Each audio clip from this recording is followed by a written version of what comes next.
معزز ناظرین، السلام علیکم ورحمۃ اللہ وبرکاتہ۔ دینداروں کی مقبولیت۔ کسی شہر میں دو میاں بیوی رہتے تھے جو نہایت محتاج مگر دیندار اور دولت و صبر شکر کے تاجدار تھے۔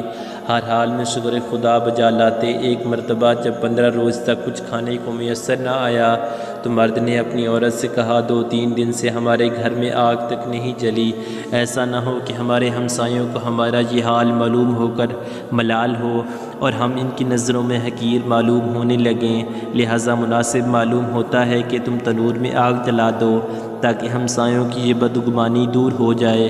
یہ سن کر اس نیک سیرت بیوی نے ایسا ہی کیا۔ تنور سے دھواں اٹھتا دیکھ کر کوئی پڑوسن آگ لینے آئی، دیکھتی کیا ہے کہ سارا تنور روٹیوں سے بھرپور ہے۔ یہ دیکھ کر اس نے اس نیک سیرت بیوی سے کہا، تنور میں روٹی لگا کر ایسی بے خبر ہو گئی کہ پھر خبر بھی نہ لی۔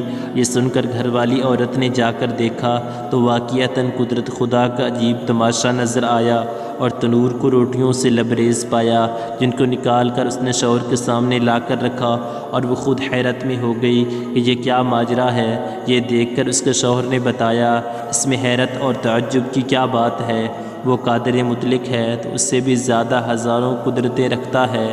پھر سب گھر والوں نے خوب شکم سیر ہو کر روٹیاں کھائیں اور خدا کا شکر ادا کیا۔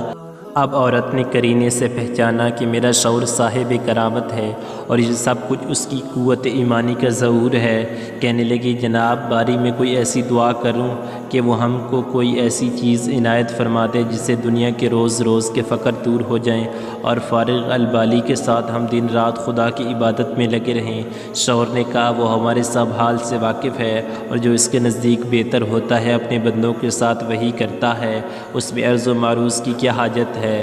مگر جب عورت نے زیادہ مجبور کیا تو ایک دن آخری شب میں جو اجابت دعا کا وقت ہے، دعا کی، میرے مولا تو ہمارے حال سے اچھی طرح واقف ہے، تیرے سامنے کسی بات کے عرض کرنے کی حاجت نہیں مگر تیری لونڈی نے مجھے مجبور کر دیا، اگر تو چاہے تو اس کی امید پوری کر دے اور اس غلام کو اس کی کشاکشی سے نجات دے۔ چنانچہ اس کی دعا پر ایک طاق سے کوئی ہاتھ باہر نکلا جس میں ایسا روشن جوہر تھا جس سے تمام گھر روشن ہو گیا، پھر وہ ہاتھ غائب ہو کر طاق بند ہو گیا۔ یہ دیکھ کر شوہر نے بیوی کو جگایا کہ جلدی اٹھ، خدا نے تیرے دل کی مراد پوری کر دی۔ یہ سن کر وہ عورت جھنجھلاتی ہوئی بیدار ہوئی کہ مجھے کیوں جگایا، میں تو ایک لطیف خواب دیکھ رہی تھی۔ جنت ہر طرح سے سجی ہوئی ہے اور اس میں ایک نہایت عمدہ مکان زور و جواہر سے بنا ہوا ہے، اس قدر مزین اور روشن ہے جو آفتاب عالم تاب کو شرماتا ہے۔ اس کی زرق برق دیکھ کر میں کھوئی ہوئی تھی۔ جب کچھ ہوش آنے پر میں نے پوچھا کہ یہ عالی شان مکان کس خوش نصیب کو ملے گا تو جواب ملا، تم دونوں میاں بیوی کے لیے ہے۔ یہ سن کر میری خوشی کی انتہا نہ رہی۔ پھر کیا دیکھتی ہوں کہ ایک روشن موتی اس مکان سے گم ہو گیا اور مکان بدنما اور بدزیبا ہو معلوم ہونے لگا۔ میں نے پوچھا، یہ کیا ہوا؟ جواب ملا، وہ روشن موتی جس سے تیرا مکان روشن تھا تیری خواہش کے مطابق دنیا میں چلا گیا۔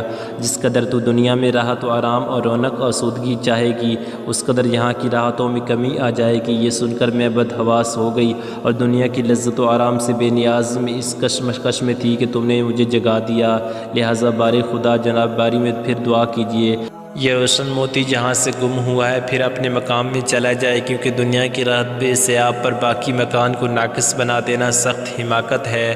چنانچہ اس کے شوہر نے پھر کمال و گریہ زاری سے عرض کیا، خداوند تو بڑا رحیم حکیم ہے، تو نے اپنی لونڈی کو جنت کی لذتوں کا مزہ چکھا کر دنیاوی لذتوں سے چھڑا دیا اور اس طرح ایک مخالف کو موافق بنا دیا۔ میں تیری اس عنایت کا کس زبان و دل سے شکر ادا کر سکتا ہوں؟ تو اچانک اسی طاق سے پھر ایک ہاتھ ظاہر ہوا اور اس روشن گوہر کو لے جا کر اس کے مقام پر پہنچا دیا۔ سبحان اللہ، اللہ کی کیا عجیب قدرت ہے کہ اپنے فرمانبردار بندوں کو دنیا ہی میں جنت کے دیدار سے مشرف فرما دیتے ہیں۔ اللہ تعالی ہم سب کو اس واقعے سے سبق حاصل کر کے آخرت کی تیاری کرنے کی توفیق عطا فرمائے، آمین یا رب العالمین۔ مزید اسلامک ویڈیوز دیکھنے کے لیے ہمارا یوٹیوب چینل سبسکرائب کر دیں اور ویڈیو کو لائک کر دیں۔